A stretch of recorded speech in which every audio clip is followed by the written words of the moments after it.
Welcome to my channel, where there are interesting and equally sensational stories. Listen to today's story. My story of betrayal and survival. Since I have started posting here, I figured it was time to tell my story to any who would listen. I hope it helps some of you currently going through the hell that is D-Day +1 to D-Day +3 years. In 2014, we had been together for a little over 8 years, married for 6. After supporting her through college to become a teacher, she went through a horrible first year, as teachers often do. I remember her saying she never wanted to teach again.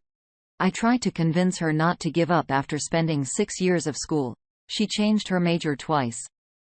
Over one bad year, it turned into a gigantic fight finally. After years of supporting her, I lost my cool. Fine. Give up on it then, but you have to work. We can't make it on one income. After a few months, she found a job paying well below what she made as a teacher. I thought this was behind us and that we were getting by just fine. Then my dad passed away. My dad and I had a strange relationship. My parents divorced when I was 12, and he was never really around. And when he was at the bar. Once he was diagnosed with heart failure, my dad began to try to reconnect with his family in his own strange way. But sadly, he had a time clock on his life at that point. My dad was taken off life support and was given hours. He hung on for 10 days. It was absolute misery. I was a complete wreck. When he passed, we began to learn the hard way just how bad he was with his finances. He left his kids a pile of debt to deal with. Naturally, you can assume I wasn't the most pleasant person to be around. I was struggling with my crap sandwich my dad left, and while I was angry at him, I was still grieving my father. If any of you have lost a loved one, you know how hard it can be. You are fine. One moment, then out of nowhere, you are a sack of tears. Fast forward a few years to the winter of 2017. A mutual friend and chair of our local nerd con puts out on Facebook, he's getting a divorce because his wife cheated on him. My ex happened to be in the neighborhood and stopped by to talk to him. Her story: I'm convinced this is when the cheating started. I found it a little strange. She stayed there for 5 hours, but I'm a trusting person and believe her account of them just talking. The months go by end of the spring, and she is talking to him more and more. I am getting a bit bothered by it, and I expressed that her talking to him is starting to make me uncomfortable. This gets downplayed as me being paranoid. I had a right to be. She went behind my back to have a talk with an ex before we got married. She needed closure, she said. Meh. The last weekend of April 2018. I'm going on a business trip to Vancouver, British Columbia. She tells me since she is home alone, she hated being by herself. Often would have her mother come over and stay if I was away on weekends. Red flag?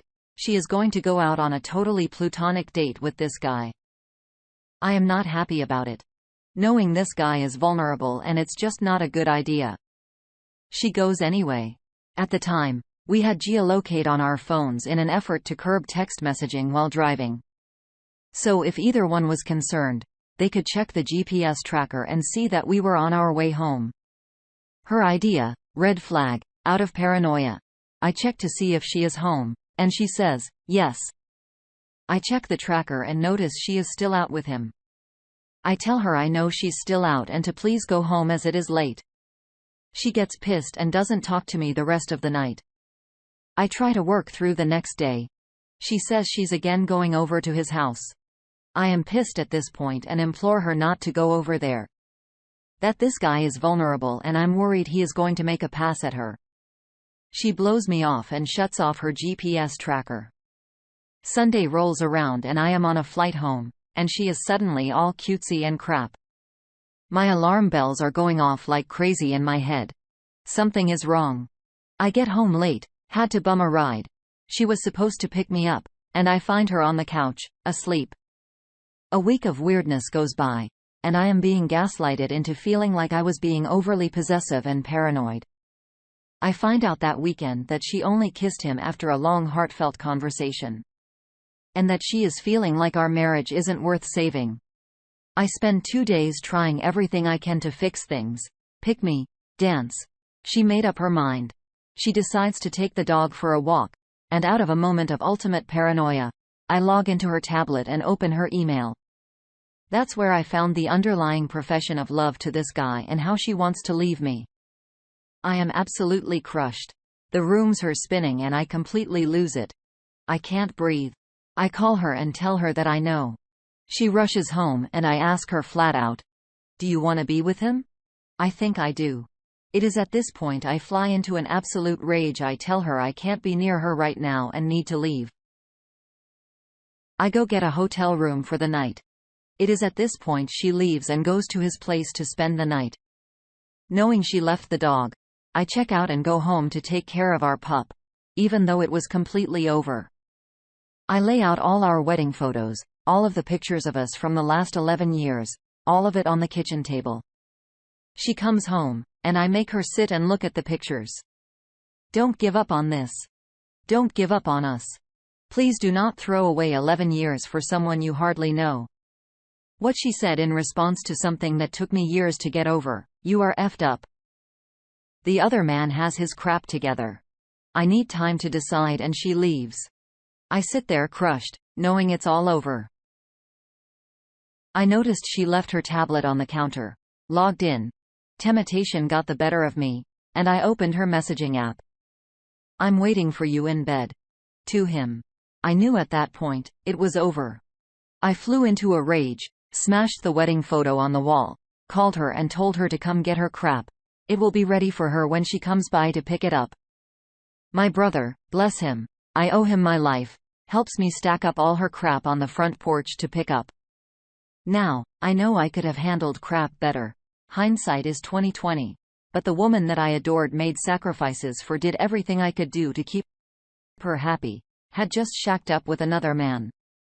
She immediately moves in with him, changes her cell phone plan from mine to his, the same day, and this jackass goes to the convention that I was part of. The staff for and proclaims his love, and that if anybody doesn't support them, they are kicked out. I am naturally banned from the convention. So not only did I lose my wife, I also lost my tribe I thought that had my back. The convention goes off 4 weeks later. She has fully moved in with him at that point, and plasters pictures all over Facebook, hanging all over him. Meanwhile, while she is off on trips and flaunting her new relationship, I am pulling favors from family and little friends I have left to move things out of our house and get out before the lease ends. Anytime I demand help, she had some excuse. To make matters worse, even work wasn't safe.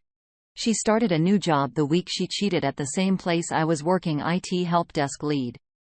Over the course of that summer, I lost a ton of weight. I began smoking a pack a day, barely eating. While I spent my birthday alone, she was off showing her new man to her family, who dropped me like a bad habit and welcomed him with open arms. I sadly fell into the pick-me trap and tried several times during that summer to reason with her, to implore her to get out of that relationship and set out on her own. It was then she explained to me how she fell out of love with you after your dad died. "I know you were grieving, but I had needs too. You stopped paying attention to me." During one of the last times I spoke to her, she tried coming on to me and I stopped it. I got angry and told her that this is not the effing Notebook and to grow the F up.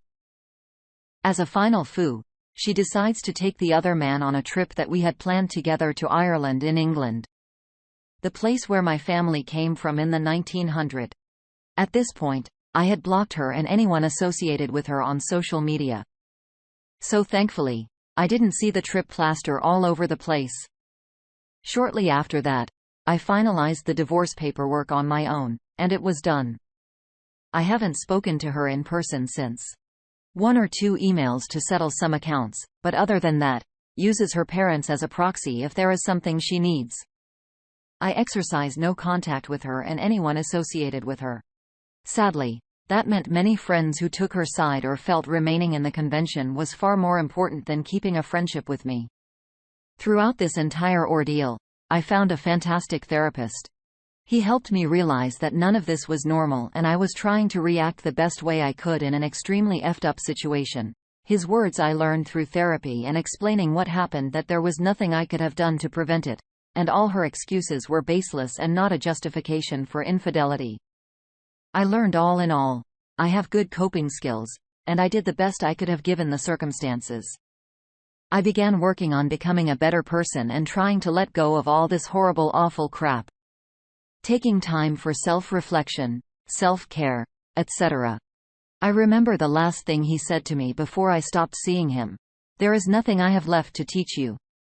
Go forth and conquer her life, my man. You've got this." First step I made for myself was getting out of that work environment. Seeing her constantly and working in the same office as her, and several of her friends, was torture. It was hard because I had invested so much of my life and energy into that job. I landed a great job back in my hometown. I work for a school district. I love being around the kids. I feel a sense of purpose I think I needed. I had my good days and bad. Sometimes I will hear things about her and her life and it upsets me, but it doesn't floor me like it used to. I learned she married the guy this summer. About 3 months, he divorced his wife. Yeah. Took him 3 years to divorce his ex, but was living with another woman. From what I gather, she is incredibly skinny. Looks tired all the time and doesn't go anywhere without his permission. The hardest thing for me still is that I had no way to house our dog in the divorce, so she got her. I missed that dog. A few times, she tried using the dog as an excuse to see me to gaslight me. It was a painful decision, but I had to end that too. Thankfully, that year of hell, known as 2018, had a silver lining. I got a puppy. She is 2 now and is the best dog I have ever had, currently sleeping on my foot as I type this. The other is that we never had kids. I know now it's a mercy. She never wanted to have kids because it would ruin her body, but my biggest dream was to be a father. I am still single and probably will be for a while. Thanks, COVID. You dick. I'm pushing 40 now, and I'm doubting that will ever be a reality for me, but the future isn't written. So I can hope. Since leaving the rubble of the life we built together, I got to reconnect with my family. My relationship with them has never been stronger. My mom commented that she got her son back. I began saving for the first time in my life since I am no longer working for another person to spend my money. I have very fulfilling hobbies that I would have had to make a federal case for before. I finally learned to love myself again after so many years of feeling like I was the reason our marriage fell apart. I know my truth. I was a good husband, flawed sure, but supportive, kind, and not the monster she made me out to be. DA plus 3 years is coming up this April. I can't believe how far I've come since then. I still have bad days. It still hurts sometimes. But that's grief. Grief never goes away. You don't get over it. You simply learn to manage it. If you have made it this far, thank you for reading my story. And now time for the community to respond. Encora Emparo says, "You're definitely not too old to have kids." In fact, speaking from experience, you'll find lots and lots and lots of women in their mid to late 30s who very much want to have kids, which leads to the second point. Help yourself rather than trying to help others. You had me on your dad's debts. Unless he also left a ton of assets, in which case a pro boat lawyer should have been handling it, there was nothing for you to do. If creditors contact you, tell them he's dead. In fact, even if it isn't dead, tell them to go F off anyway. You run around trying to help people too much and you're being the giving tree. Cut down to a stump. I do the same thing. So take it as friendly advice from somebody who has been there. Don't do that. Which leads me back to the beginning. Date, but find the right woman.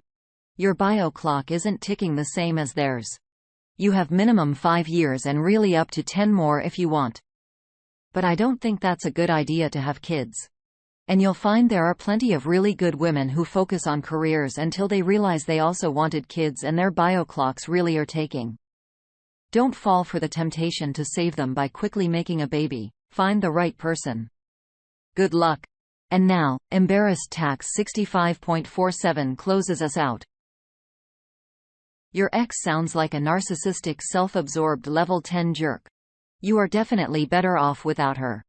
Once you feel like dating again, that should help you shake off the remainder of your divorce and experience. It always seems to help others when they find someone new and normal that actually loves them. Good luck, and be extremely glad you didn't have kids with this person.